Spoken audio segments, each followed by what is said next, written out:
Hey, this is Mike Koenigs, and welcome to Capability Amplifier. This is my friend, Aaron Marcum. I'm going to tell you about him right now. He is a member of Strategic Coach. He's a fellow Free Zone member, and he really is a genius and a visionary. He's a true transformer in the home care industry. He's had a significant exit. Now, he's built several businesses, and he's been on the battlefield. And he knows how to crack the code on attracting, finding, hiring, retaining teams. That's really one of his biggest areas of genius, creating value, and also creating an exit for himself and others. And in fact, yesterday I had the good opportunity to chat with two of his previous business partners who hold him in amazingly high regard. You'll know why in a couple moments. So what he's going to share today are some unique strategies for growing and scaling a business, but more importantly, how to package and position for exit and how to do it in a way that's family and lifestyle compatible. Now, you're also going to learn about his new book, Thrive, The Entrepreneur's 8 Laws to Reconnect with Your Calling and Create the Good Life, and his new business strategy, the Breakaway Accelerator that happens in just 3 days. So first of all, welcome, Aaron. Great to have you here. Great to be here. All right. Fun. Thank you. I've been looking forward to this. We've been having a bunch of fun. First of all, working together the past 3 days in beautiful San Diego, California. It's great to have you. It's been amazing. Yeah, it really has. And one of the things that I learned about yesterday, I actually didn't really understand breakaways, but we also talked about drafting. And I want you to start by sharing your 200-mile bike race journey. Yeah, so Lodajaw is what it's called. It's Logan to Jackson, so Logan, Utah. I didn't know that. Okay, now I get it. All right. Lodajaw. Yeah. So it's a 200-mile bike race, been around for 30-plus years. My first year was 2016, and we'll talk about that later. That was my big year in investing a lot more in myself. But, fast forward, I guess the best way to explain drafting and breakaway was in the year 2020. This was my third year of doing the race. And it's over 4 mountain ranges. It's intense. It's all in one day. It's the longest bike race in the country that's sanctioned as far as a one-day bike race. And I was in the last leg. There's 5 legs. They're all about, 50 or so miles, 30 to 50 miles each. And I was done. I was like, I had no energy left. I had what they call in the biking world bonked. Oh, yeah. I had fuel, I had miscalculated my fuel a little bit, and I needed help. So, fortunately, my wife had gotten into biking in the year before, and she's an animal. She's really good at it. And she was on the relay team, so they also do relay. So I was doing the full race by myself, and she was on this 5-woman relay, and she had finished. And so she jumped in front of me. And the term drafting, very popular biking term, that if you get behind someone's tire or wheel, and inches from it, you can save just from one person in front of you, sometimes up to a third of your energy. Yeah. And that's exactly what Heather did for me. Is she jumped in front of me, and for that leg really helped me save that energy. And not only did I finish, I wouldn't have finished without that, but not only did I finish, I had finished in a better time than the previous 2 times that I had done the race. Mm-hmm. And so that caused, in drafting, we also, drafting is a great way to do what we call breakaways. And the Tour de France is very popular, where you break away from the pack, but the best breakaways are with other people. Mm-hmm. And that's where you leave the pack behind. It's kind of you distance yourself so you can either get the yellow jersey in the Tour de France. In Lodajaw, it's finishing the race or getting to the next leg so you can get to the resting station, the feeding station. And so these breakaways are really important in any race. And they're best done with other people. Mm-hmm. And that's where drafting comes into play as well. So I love the term breakaway. It's really distancing yourself from who you are today, maybe, and applying this into the real world as an entrepreneur, and then separating, from where you were and where you want to go. Right. So, and ultimately, I think in the conversation we had yesterday, it was with your past business partner, Eric. He was talking about this, and we realized while it's a fantastic metaphor from a business perspective. So why don't you just talk a little bit about how you think about drafting and breakaways from a team perspective, because it really was the conversations we had, both with Todd and Eric, about their experience with you as a business leader and why these were such important metaphors. So dive into that a little. Yeah, and I appreciated that. I mean, I've been a mentor to them, and they've been a mentor to me. I mean, the best breakaways is when you're sharing that drafting. Like in the example with my wife, she really led for quite a while, right? I was toast, and sometimes that happens as an entrepreneur, as a business leader, as you need that. But often the best ones are when you're sharing that, and you're kind of one's leading for a while, and then sometimes that leader needs some help, and so they let someone else get in front. Yep. And it's this team effort. And with both Eric and Todd, that's how we work together. It wasn't always me leading, but I always knew that, okay, I needed them to jump in front sometimes. And that's the team. That's the best breakaways. The ones that, like, if we try to do that ourselves, we often fall back in the pack. In fact, if we use that much energy to break away and we're not getting that help and with that drafting, just think about in business, often we can fall behind the competition. Often we can fall behind others, and we lose energy in the long run. And so doing it as a team effort with the right people are the best breakaways in business. Yeah. And I know, the experienced business owners will be like, okay, I get it. Good teams, of course. Yeah. But when we were chatting with your team yesterday, I had a couple big distinctions. In fact, last night I was talking to Vivian, my wife, and I was talking about the philosophies that they shared with us when they talked really about what their experience with you was. And I really want to get into some of those nitty-gritty distinctions, because I think the psychology of this, and it all came down to, finding and retaining high-quality talent, getting customers to pay you more, increase your revenue, scaling without losing your people or your cash or breaking your people and your cash, and then building systems. And you're a big EOS advocate. Yeah. And then also thinking in terms of the exit all the time. You really have that exit mindset, and you've had a couple exits, substantial ones. Yeah. But more importantly, you left behind a business that didn't break when you were gone. These guys are still there. You still have some ownership, but they've had, in some ways, you had mentioned a couple of people you've been with have actually exceeded what you took away. And to have the courage to leave something at the right time to take care of you, first of all, it takes a lot of courage. And for them to like you still, because getting bought is hard, and very rarely does it work out for the buyer or the people who are left behind. And very often, if you don't get all your money up front as an owner, it's, you get one check and that's it. Yeah. So through my lens, you've won on a whole bunch of levels, which to me is rare, because I talk to a lot of founders who've had exits. And so I think there's some real gold inside this conversation. So with that, why don't you talk a little bit about the two conversations we had? Because I think that's where some of the real juice in the meat of this is. Yeah. And how they, the foundation really, I mean, we had to go into it when, in 2015, obviously, we, at that point, we didn't have it figured out. Like, we didn't understand how to scale and how to grow this business.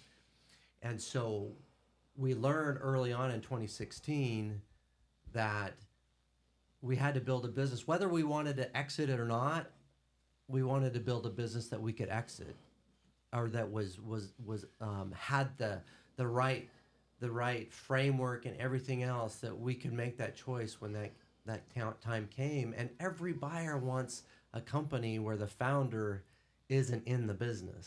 Like, that's a huge benefit.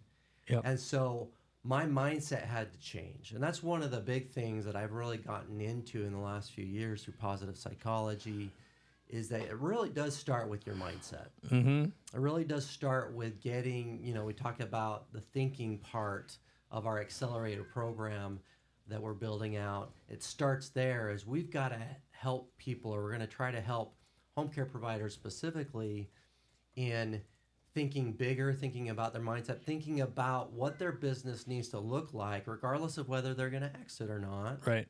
so that they can live the freedoms that they've always wanted to live. Get back to that original dream or that original calling that they had, hence the subtitle of the book. Yeah. Well, I think, when you, I didn't realize it was Aristotle who said the good life. The Good I've Life, heard that forever. It's a old copywriting gem. But there was also, when we were talking to Eric, he said that he remembers the moment when you walked in looking like you had just gotten punched to the stomach because you had just taken a little bit of humble pie from a potential buyer. What was it that they said to you that really, made you realize that you had some learning to do? Yeah, this was a valuation firm, actually, that we had gone and we were really curious, what is the business worth? And I had, I think, like many entrepreneurs, much bigger pie than I had. We're all filled with hubris when we're in our 20s and 30s and before the big kick. Yeah. And so they came back and they told us anywhere between $800,000 and $1 million. And they said the reason why, and they could tell I was completely shocked. This is before I even brought Eric in on the conversation. I had this conversation with the valuation firm, and he came in and thought I got punched in the gut. He could tell it was not good news. And so, because I fell well into the millions, like I had expected a totally different answer, but the feedback they gave me is that you guys are too much in your business. The business is way too dependent on you, especially you, Aaron, as well known in the industry, and it was just too much dependent on me. And I took that punch for a day or two, and it hurt and it stung, but it's one of the best things that happened to me.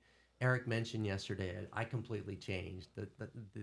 I did kind of a 180 in the way I looked at things in my business. I started actually listening to my coach, Dan Sullivan, and what he had been teaching, because I was still a part of Strategic Coach early on, but maybe a couple years before that, but I was finally getting it. Like I was understanding what he was trying to say is the who, not how concept. And so I started leaning into all of that.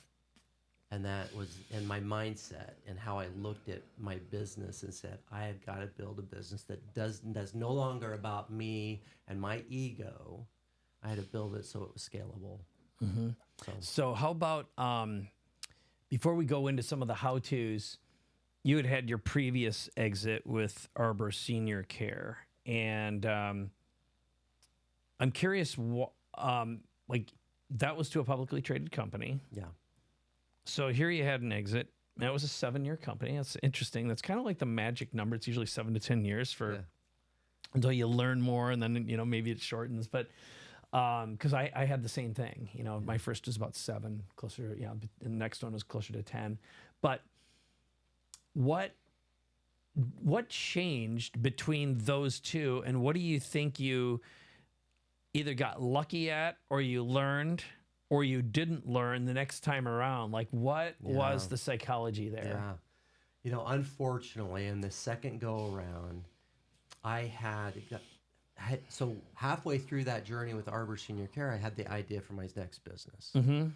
But I grew that successfully. I exited that in 2009, but I had started that other business about a year before. There's about a year. Oh, so you had a little bit of crossover. Crossover. Yeah.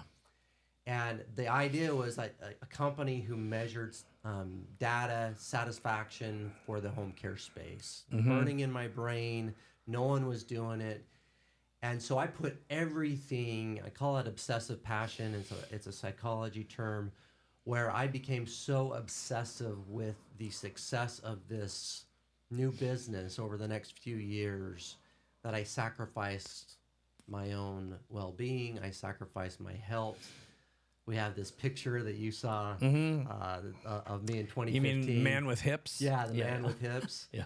And I just wasn't taking care of myself. I wasn't delegating. I had control issues. Yeah. I had to make, like Eric had been working with me since 2012, and I was not leveraging his skill set. Like, amazingly talented individual. You saw yesterday. Yeah. And he was not being maximized. I was not letting go of the things I needed to let go of. And so I did not learn what I should have learned, because when I exited Arbor Senior Care, I had a right-hand person who had taken over the business. I had moved 3 hours away from my business for 2 years before I sold that business, Wow. and was not really in the day-to-day there. And then I put myself back in the day-to-day for several years, because I had this obsession, obsessively passionate about this, not harmoniously passionate about it. Like, I did not have that kind of yin and yang attitude that I needed the right people. And then I started listening to smarter people, mentors. EOS, 2016, we implemented EOS. And I started investing a lot more into my own passions, like cycling. I got it. April 2016, ordered my bike. Same day I signed up for that 200-mile bike race 5 months later. People thought I was crazy. And we talk about acceleration and changing myself so quickly, but I did. And it's incredible. So what I'm hearing right now that I hadn't really heard before, your life is sort of like a series of interesting metaphors. So it's like the breakaway, the drafting, and then using that, like really getting used to, so like what happened in your outside life started happening in your inside life, and then your businesses benefited from that. Yeah. But it started with something else. And I'm going to jump around a little bit, because after you sold your last business, you wound up going back to school at UPenn studying positive psychology. Yeah. So how does that fit into the big picture? And if we were gonna, I have a add-on question. I'm gonna just set that one up first. So what about that and why? Yeah. In 2017, as I was going through this journey, it didn't all happen in 2016. It was a progression, of course. And I kept continuing to try to improve myself. I came across the book, The Happiness Advantage by Sean Acor. First introduction to positive psychology. And I just fell in love with the field and the concept. And at the time, I was CEO of my company. And what's positive psychology? Positive psychology, a lot of people say, is that how to be happier? And I guess there's some elements to that, but it's really the science of well-being. And why do some people thrive and why do some people don't thrive? In psychology, especially behavioral psychology, it's traditionally a reactive field, right? Is that they're reacting to people's behaviors as they get down in addictions or whatever that might be. Positive psychology is a proactive psychology. The father of psychology, Martin Seligman, who was my professor and still one of my great mentors. That's seriously awesome. Yeah. That is seriously awesome. How lucky are you? Yeah, it's been amazing to kind of learn from him. But he started this movement 25, 30 years ago, and he is a very well-known psychologist even up to that point. He's the one who learned helplessness, all the research behind that in the 60s. And so he was tired of that reactive stance as a psychologist, and that's when he started. We've got to get on. We've got to help anyone understand how to thrive, regardless of whether they're dealing with behavioral issues or not. We've got to understand that science, and so that's positive psychology. And for my purposes, why I got into positive psychology, I was laser focused on the entrepreneur. The home care entrepreneur, of course, my background, but the entrepreneur in general. Hence, the book is for a wider audience, but very specific also to that niche of home care entrepreneurs. But I wanted to know, rather than talk about it or have some anecdotal type answers. I wanted to know the science. And I was just fascinated with it. And so in 2021, I finally, during COVID, it was a good time to just go into the program. I applied. Very difficult program to get into. Yep. And I didn't expect, I guess, that I would, but I did. And it's 38 of us in the program, and it was amazing journey, transformational for me. Another, because it was on my journey of change and improving myself. This was just an added layer. And now I felt like I can really go out and help and guide others. After having 20 plus years of being a successful entrepreneur, EOS, strategic coach, and now positive psychology, it's a great time for me. Yeah. So, I I like that. Now, that brings us to the book, Entre Thrive. The subtitle's The Entrepreneur's 8 Laws to Reconnect with Your Calling and Create the Good Life.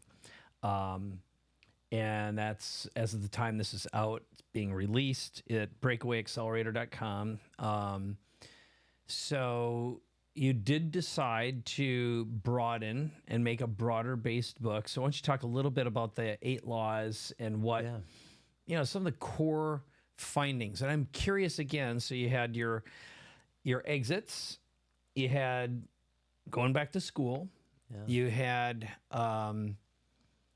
this burn inside you, and there's a lot psychologically going on at the same time.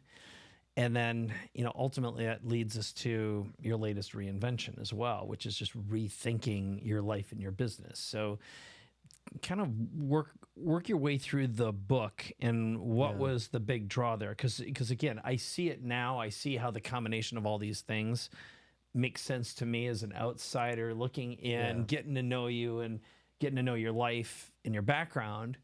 But let's talk about that, the why behind it. Yeah, of course, when you write a book, there's an evolution, and the launching pad for the book was in the program.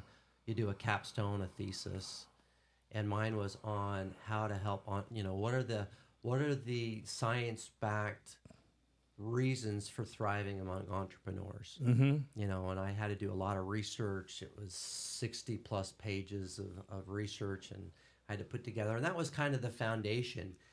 At the time, I really hadn't planned on writing the book, writing a book based on that. It was after I had left the program and decided this has to get out there. I started putting the laws together based upon the research, and those 8 laws, it starts with the first law especially for entrepreneurs, is clarity.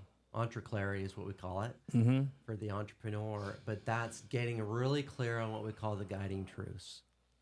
Years ago, I created that. I was part of the E-Myth Revisited. I did a mastery program with Michael Gerber, and he called it the primary aim. I kind of evolved it because I felt like there were more questions to get to that, and so I added some more questions to it. But I've had my guiding truths for years.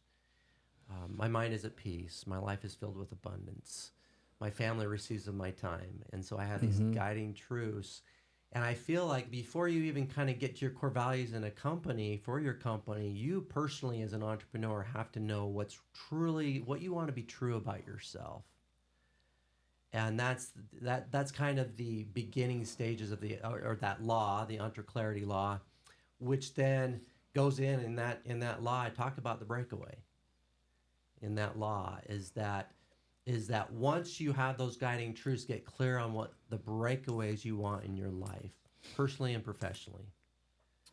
That's interesting. So, because when I was thinking about breakaways, again, metaphorically, I was thinking about a race. When, look, you're drafting, it's not like you plan a draft or you plan a breakaway. That's what a race is. So there's a whole bunch of random things coming together. And this is the first time I've heard you talk about a breakaway being a planned thing. Yeah. So what were your breakaway planned moments versus the ones that you had no clue? Because and again, looking at, getting to talk to your partners and listening to you, getting to know you, exits, you can kind of plan them, but you got to depend on a lot of relationships, a lot of connections, lucky circumstances that you influence but don't control. So talk about the random versus the not random breakaways. So breakaways, they're not even they're like mini goals almost to a bigger goal that you might plan. For example, the big goal would be the exit. The breakaway would be, getting systems in place, for your business, getting your proven process in place, EOS term, getting those things aligned so that you can eventually reach that. And some of those, taking the cycling analogy, if I'm in the Tour de France, almost every breakaway they do is planned. They've got to know at what corner is the best corner. They even look at the headwinds. They do make some plans, But some of my best breakaways have not been planned either. Yeah. Is that, but I was ready for them. And that's, I think the key is that when I exited my second company, my first company, I prepared for that. I approached brokers. I was like, I'm ready to exit. The second one, what happened within a few months, because it was kind of this I got approached, and my business was at a point where I had already stepped down as CEO. I had prepared everybody. I had done my 7-week sabbatical, which I know we're going to talk about here. And I had proved the concept and that I could be away from my business, and it would, not only would it survive, it would thrive. Mm-hmm. And that's the key, is those are the best breakaways, right? When they're not planned like that, and they come out of left field, they're really good things, and you're ready because you planned all those other mini breakaways along the way. Okay, so it's really like applied wisdom. Yeah. And this is a good place for me to go in, and I will just dramatically grab the book to go through the 8 steps, because I really want to talk about the big 5 here. Because if I were, again, using this framework and the structure of,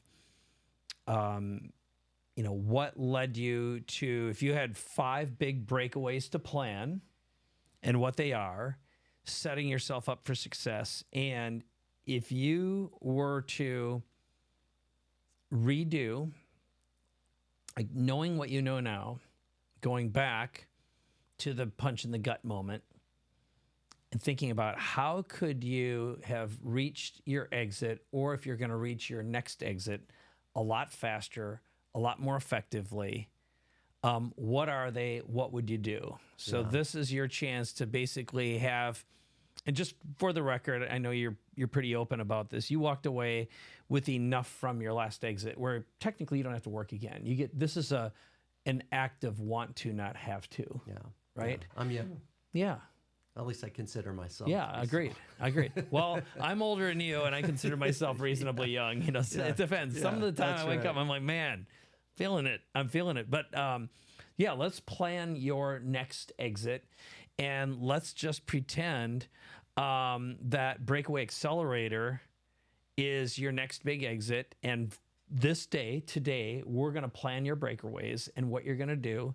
And this is what you're teaching in the system, but it's also what you're going to do for you, because you're creating an exitable company, but it's exitable on multiple levels. That's what's exciting about it. Yeah. So, let's go down that path. Yeah, the 5 steps, and I've kind of mentioned this, is that why is it's think? Where's the think? Let's do. We did. Okay, yeah. Sorry, so let's do that. Thrown off. No, that's fine. And I know I'm jumping around. Okay, no, but I so am I. I'm probably forcing you it's to fine. jump around. Because here's the reason I'm doing what I'm doing. I really want them to fall in like with you and understand the complexity of your mindsets. Yeah.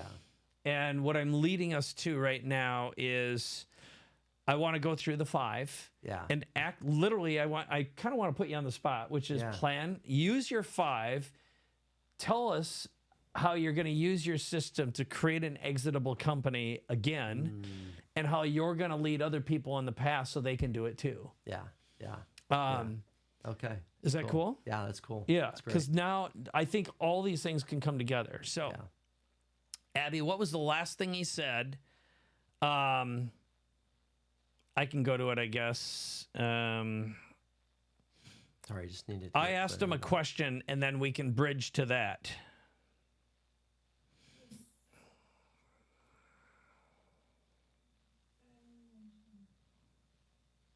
If you were going to redo it on what you know now. Yeah. Let's consider great charisma. Yeah. Okay, man, I'm feeling it. Okay, yeah. Let's plan let's pretend that Breakaway Accelerator is your next big exit. And today, we're going to plan your breakaways and what you're going to do. So you're teaching in the system. It's also what you're going to do, because you're creating an exit. It's multiple levels. It's exciting. So let's go down the 5 steps. Okay, so the thing is, okay,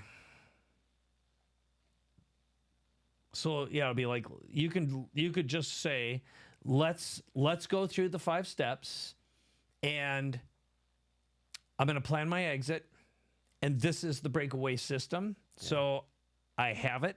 I'm going to use it, and this is what we're teaching too. Yeah. And my goal is to exit faster and more effectively and more consciously. Yeah. Let's plan our breakaways together. Yeah. Okay? Yeah. All right. Yeah. I'll do 5 claps at 30, 13. 1, 2, 3, 4, 5. Go ahead. All right. Yeah. So the breakaway accelerator and what I'm building out. And if I were to do this all again and what I want to help others do better in their own exits and creating the freedoms that they want is really first and foremost to get on their thinking, right? And to change their mindsets. You know, in the in-home care space, many are in their business day in, day out, evenings, weekends, even when they're not working, they're thinking about it. I certainly relate with that. That was me in 2015, is that I could not even be home when I was home, right? I wasn't present. And so helping these entrepreneurs, these in-home care entrepreneurs especially, to get to understand the right mindsets, how to change the way they frame their past so they can create a better and brighter future, and using, of course, the science of positive psychology to do so. And all the research I've done a lot of the work for these entrepreneurs so that they can learn from that and hopefully be their guide through that and help them get the right mindset. So that's the first step, the first kind of rung to that. Once we can get around that, we really have to look at the talent. We have to look at, we call it keep. You know, how do you keep the best people and retain them and create those positive culture? We call it the culture of retention. And really building out a business, a home care business in this example, that can eventually be run without them with the right people. And so again, going back, that's like kind of a positive psychology approach to keeping their people and making sure that they're creating this culture of retention. Okay. And one thing that we did a little research in the home care business, the average turnover rate is 65%, 37% leave within 90 days. Turnover cost is $2,600 per home care worker. And the average turnover cost for an agency is over $170,000. And I would say every business is that way, right? Yeah, the unfortunate worst expenses are bad hires. Yeah. And when we spoke with Todd and Eric, they were really talking about how effective you were and the team became at hiring based upon character and values. And if I remember correctly, either none or only a couple of the people on your winning team came from the industry. None of them did. Okay, that's really interesting. Yeah, I was the only one on the leadership team that actually had specific industry experience. Mm-hmm. We were more concerned about their character and if they were a good core value fit. And that made all the difference. We knew they could figure it out. Our first really big investment was in Todd, who you met yesterday. And Todd, before that, we had people in that sales and marketing seat who were managers but not leaders. And Eric and I knew more about sales and marketing or finance sometimes more than many of those team members. And so we had to change our mindset about that. We had to realize that we need to find people who were smarter than us. So Todd, much smarter than both of us in sales and marketing, but also more money or more of a bigger investment than we'd ever been willing up until that point to do. So we had to change that. And that was one of the, if not the best hiring decision we ever made, especially for that business, is he was phenomenal. And we had so much trust in a short period of time where we just would tell Todd, this is how we want it to look at the end. Just go and figure out how to do it. And he did. And he learned the industry extremely fast. and has become now, he's still there and is one of the foremost experts in the industry. So it's not, it's that mindset he also had to figure things out. We call it in positive psychology self-efficacy. He just believed that he could do it. So That's awesome. yeah. And I know I had a note here to say, it's back to the who, not how. Thank you, Dan Sullivan. But also this book that I've been giving to everyone I know lately, which is Rick Rubin's The Creative Act. It's a way of being. Yeah, it's been I can't recommend that book highly enough. It's amazing. So breakaway secret number 3. Number 3 is accelerate. Like we often, go slow to go fast. I realize that's a popular term, and that's the mindset and the keep, right? Part of that is that's the slow part is we got to make sure those are right before we can really accelerate. Because if you accelerate too fast, what happens? Things fall apart. You don't have the right tires or at the right level, and things just fall apart. And so this acceleration means that we can now get our strategies in place, the right strategies, marketing, sales, pricing, our contracts. We went from, once we had more of the right people, we were able to take our contracts from a month-to-month contract to an average of 27-month contract within a fairly short period of time. That's acceleration. Our value because of those contracts went up exponentially. But we really couldn't have gotten there without those first 2 steps. So acceleration, understanding the what needs to be accelerated and where those gaps are, of course. I have a great story. I invested in January 2021 or 2022 actually.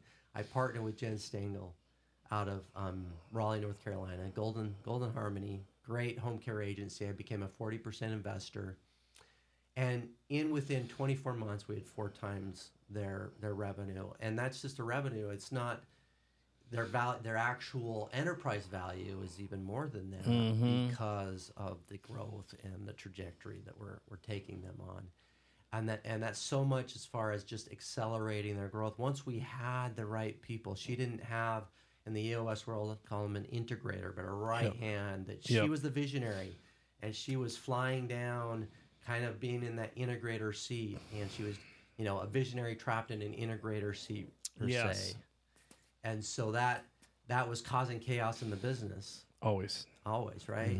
And so once you get that right, you can now accelerate and get all those other things in place. So that's great. Yeah. Okay, so that's accelerates number 3. Number 4. Number 4 is scale. Get that acceleration going, and then now you can scale. You learn how to, Dan Sullivan calls it a self-managing company. Right, where now again you have the right people, and they're, that think keep is for the first, and accelerate the first 3 areas of that, and then hire smarter people than yourself, keeping that sustainable. Like that's like a constant, like as you're growing, you have to constantly be thinking about that. That's again scaling your business by hiring smarter people than yourself, turning data into actionable strategies, like getting good at reading the data, understanding what should be tracked and what shouldn't. And tracking that on a weekly basis, understanding what it's telling you and what actions you need to take from it, having the right blueprint for growth. Very important for scaling. And then creating a culture of accountability. That's missing in organizations, which is kind of the top dysfunction of the 5 dysfunctions that Patrick Lencioni touches on, is the absence of that, right? Of accountability. So. And accountability doesn't have to be a bad thing. I mean, people ultimately want containers and frameworks that they can operate within. And I know most of us founders hate it, or we think we hate it, but because we're driven just by different things, but we're weird that way. But and with Home Care Pulse, there's something that you had done that no one had done before, and what was that? Home Care Pulse, I had integrated with. There's a lot of things. We were pioneers in so many ways with that company, really thinking outside the box. The fact that they only wanted to do satisfaction surveys and so forth, and so we had these satisfaction surveys, and when we first started to get that data, to call clients and their employees to see how satisfied they were with services and with employment. Every month, our customers were downloading that data from an Excel spreadsheet, very cumbersome, not scalable.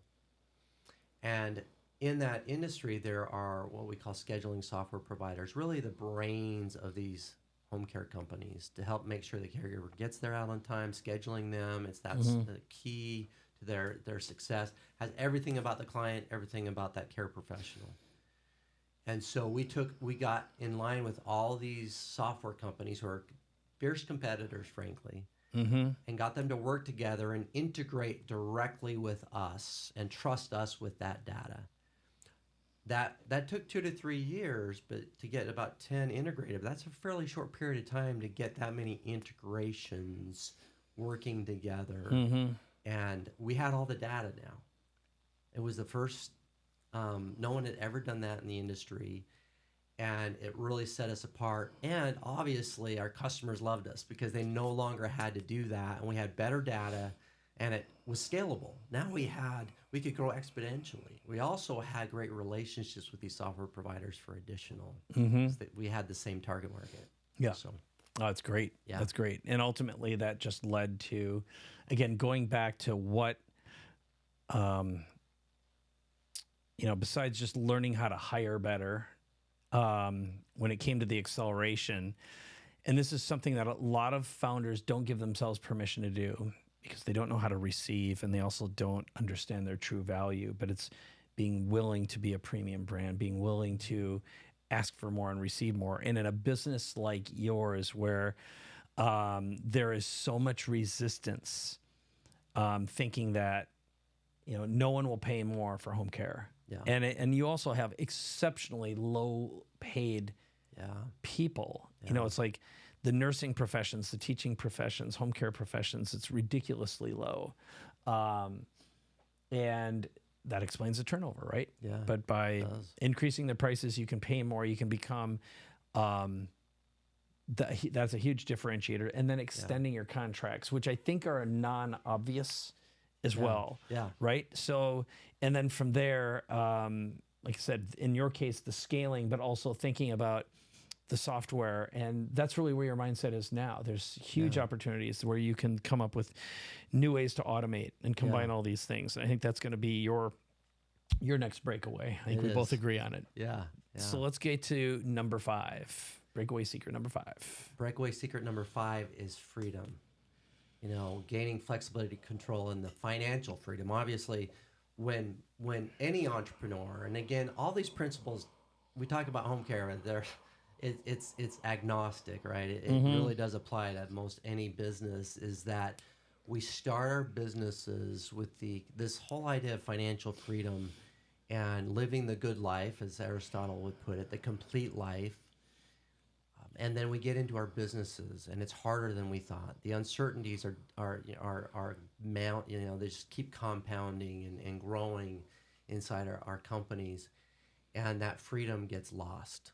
And that's a lot of my book is about that, and helping them find that. But that freedom is imperative, and so the reason that's at the end there is that to get that freedom, we have to kind of go through the process, and to build a company, and again, building a company that is sellable, even if you're never going to sell it. Yep. Is really important, because then you're building a life for yourself. And I hit that point in 2018. We had gone through the scaling process. So we went from 2015 to not having anything that was scaled. That was the $800,000 valuation. Basically a low-paying job that you worked at 6 days a week, right? Right. And then you fast forward, just 3 years later, we had a scalable business, accelerated to that level of growth that I could actually step down as CEO, but I hadn't stepped down yet. I had confidence in my people. I knew I had the right people. Todd, Eric, amazing. Those were my two lieutenants in that sense, and Eric was even more than that. He was my integrator and partner, business partner. But I had so much confidence in him, but we hadn't tested the competence. Like, what would happen if I stepped away? And I think this is a great question for all entrepreneurs. What would happen to your business if you left for even a month? What would happen when you came back? What would you find? Well, I asked the same question. Yeah, and here was the framing. What would you do if you left for 1 month, or in your case, 7 weeks? Yeah. And what would happen to your business? Could you do it? And that's no meetings, no phone calls. And the answer is? It thrived. It was amazing. And we're talking, I left my laptop in my office. I didn't have any access, didn't talk to a single person in the business during that 7 weeks. And I came back, there's always that like, what, in the back of my mind, we'd done all the work. Of course, I was like, oh, this is going to be interesting. And they had secured some opportunities that I didn't even know we were working on before I left. And they had done some things. I was just so proud of them. And I was able to go, wow, this does work. And it gave me so much confidence. And it's the confidence and competence. And I love that Eric talked about this yesterday, that I had the confidence in him, but we hadn't tested the competence yet. And that was an amazing, and it gave me so like the freedom that I had always desired. I just left for 7 weeks. And then after that, I would leave for weeks at a time, without any concern about what was happening back in the business, and even started investing and going into other opportunities. And so it's that freedom component is pretty key. And there's certainly steps within that step to get there. That I think is, to me, that is the breakaway leap, is being able to lean into what if that were possible for me. Yeah. And, Todd said the ship was still sailing. We hit a few icebergs, and then there was some dirty laundry in the hampers. That was pretty funny. And Eric said, he didn't say he hated you for a little while, but he said he was really mad. Yeah. He was very angry. Yeah. And he was emotional when he told this story. And but in the end, everyone was so grateful that happened, and I see that as being a huge pivot point. So that brings us to, when we summarize the 5 secrets, and I know you'll talk a little bit about community in a moment, but the seed I want to plant in your head to maybe cycle on and end with is, most founders never experience that freedom to walk away, and can't imagine that happening for them. And part of that's having the applied wisdom, the guide, the coach, the tools and the resources to get through the 5 steps in the first place to achieve that. Yeah. And how do you make that leap to say, maybe it's possible for me? Actually imagining yourself, not wishing into taking a month off or 7 weeks or longer off, but being able to make that leap and say it's possible, and make that investment in themselves. Yeah. And just try it on as possible. Yeah. Where would you get that from? What do you say to someone who's sitting in that, I want it, but I don't believe it. Yeah. I don't trust it could happen for me. Yeah. And it goes back to that first step, is that we can't swallow it all at once. And then sometimes as entrepreneurs, we're often, in the Kolbe and Strategic Coach, we talk about the Kolbe quite a bit, the Kolbe assessment, those quick starts, is we want it all now. We want to be able to have that freedom. And that's just not, we can't have it tomorrow, typically.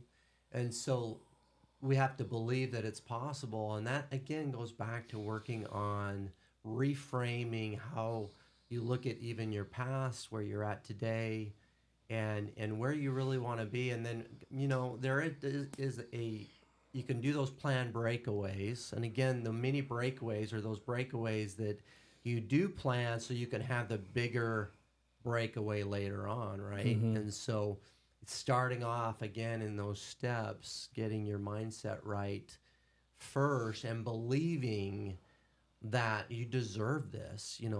Dan Sullivan talks about being okay and not apologizing for wanting what you want.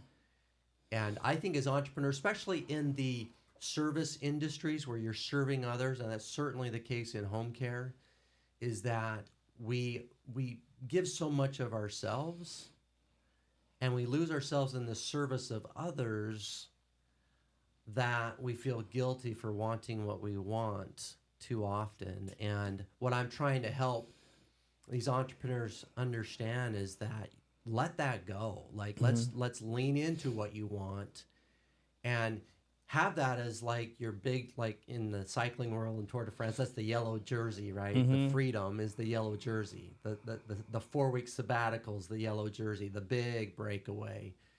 And then work backwards and say, okay, I've got to start. I got to believe that I'm worthy of that I can achieve that, and then start the process of what people do I need to have in my business to help support that dream and that calling of mine. Right. So. And the reality is, you don't have to do all the work when you get a good coach to get there with you. I mean, Yes, that I think 100%. is, you don't have to go it alone, and that is the big surrounding component that you've put together is the community that goes along with that. So maybe that's the drafting. the last one. Yeah. Yeah, they can draft. I kind of set myself up to kind of draft for as long as you need me to kind of guide and direct. Now, not doing the work. I mean, that's the thing. All the work is that there's some work, obviously, but with a guide and someone you can kind of save energy behind, makes it easier for sure. Yeah. So we've got some great goodies at breakawayaccelerator.com. So we've got the masterclass, the Breakaway Accelerator Systems Principles and Mindsets Workbook. It's also where you can get the Entre Thrive book. Entre Thrive book. It's such a tongue twister for me. And also for people who are in the home care business, a discovery call with someone on your team or you to learn more about working together. So is there anything else that you want to add before we wrap up the experience and how you work with them? Yeah, this has been fun. I appreciate the opportunity to sit down and talk more about this. And I, obviously the book is really more about the first part, right? The mindset and creating a positive culture. And then allowing, but we lean into more of that. We go deeper, obviously, through the Breakaway Accelerator and how to elevate through all of those 5 steps in a much deeper, meaningful, like a journey that's going to change you as an individual. And that's what I'm here for. And I'm excited about that kind of impact that we can make. Yeah. No, it's what I know, I've seen the evidence, done the research, talked to your folks, gotten to know you is, you live this, you're an amazing family man, been married 27 years. Congratulations. Thank That's you. incredible. That is amazing. You got a lot of kids who still like their daddy.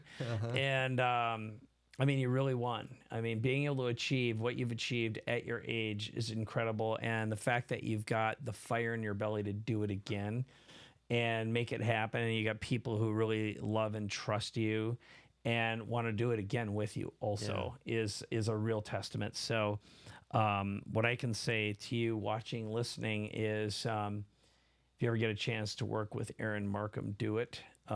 He focuses on this particular industry, but at a minimum, go over to Breakaway Accelerator, grab his book, learn a little bit more about him, and dive into some of the additional content too. You're going to get some big nuggets out of there.